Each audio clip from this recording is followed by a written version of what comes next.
And good evening, everyone. Welcome to another edition of The News Now here at WTOC. We are broadcasting on multiple platforms, of course, at this moment: Roku, Facebook, Amazon Fire, and, of course, WTOC.com and the WTOC News app. So let's get straight to some of the bigger stories we've been covering for you today. And nearly a year after he vanished, the Effingham County Sheriff's Office investigation team has made an arrest in the disappearance of 28-year-old Jamison Lemon. Let's take a look right now at the person the Sheriff's Office arrested. On May 3rd, the Effingham County Sheriff's Office arrested this guy, 25-year-old Justin Jamison, and charged him with murder and concealing a death. Jamison has been booked into the Effingham County Jail, and you might remember this case from last year. Metro Police began investigating Lemon's disappearance in May of last year. That investigation showed that Lemons was last seen at a home in Effingham County. A warrant was served on a Lanier White on a road at a home at Lanier White Road in Clio, Georgia. Police found human remains dismembered and burned. DNA evidence then, of course, proved that they were the remains of Lemons. Well, investigation continues into that C-130 crash that happened on Georgia Highway 21 in Port Wentworth just a few days ago. As we've been telling you, Georgia Highway 21 will be closed indefinitely. Our Jarvis Robinson was at the crash site for most of the day today. He has the latest on the investigation.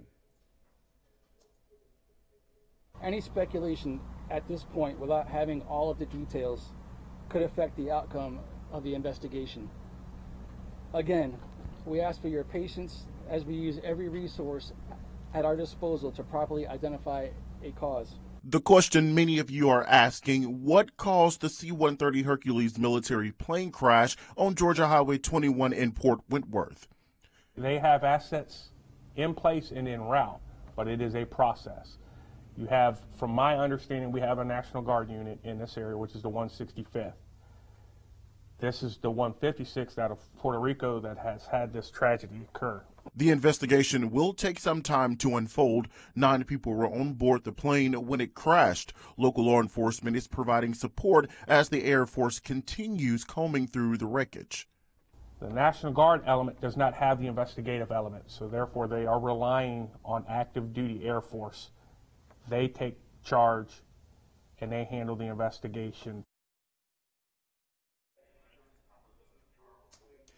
Jarvis Robertson with that story. That is a story we are continuing to follow. As soon as the military investigators there at the site release additional information, we'll bring it straight to you.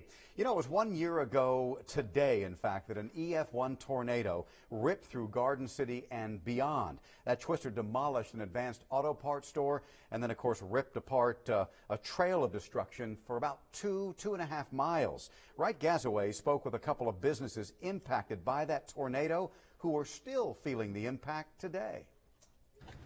We're still in recovery mode, there's no doubt about that.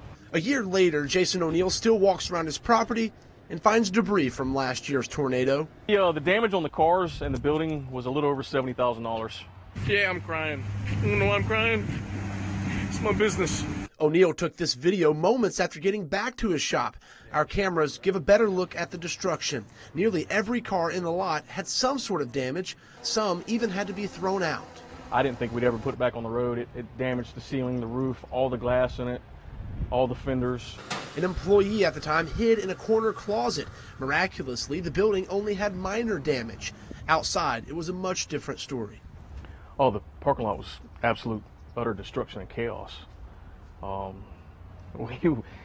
It smashed a couple of cars together, literally broke the engine inside one car, almost like somebody took it and just split it in two. Across the street, an Advanced Auto Parts crumbled to the ground. Today, it's been rebuilt and is open for business.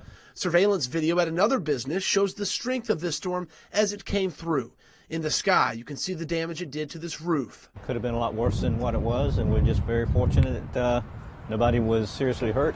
That's a line you hear a lot in Garden City when it comes to this tornado. Another thing you'll hear is about the camaraderie shown by a small city like this. I'm still ecstatic at how well Garden City came together to help with such a traumatic event for the neighborhood. That teamwork and 12 months of hard work make the pain of this day a little smaller. O'Neill says nothing will make him forget it, though.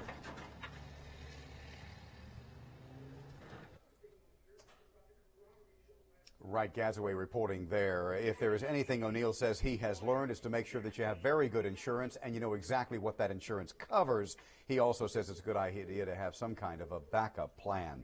All right, coming up tonight on The News at 11, Statesboro police make an arrest at a local park, but not before a 23-year-old man makes a spectacle of himself in front of several children. We'll have more on that naked encounter and the father who brought it to an abrupt end. That's coming up tonight on The News at 11. In 1 hour, right here, meteorologist Jamie Erdl will have a complete look at your weekend forecast, so join her again at 9.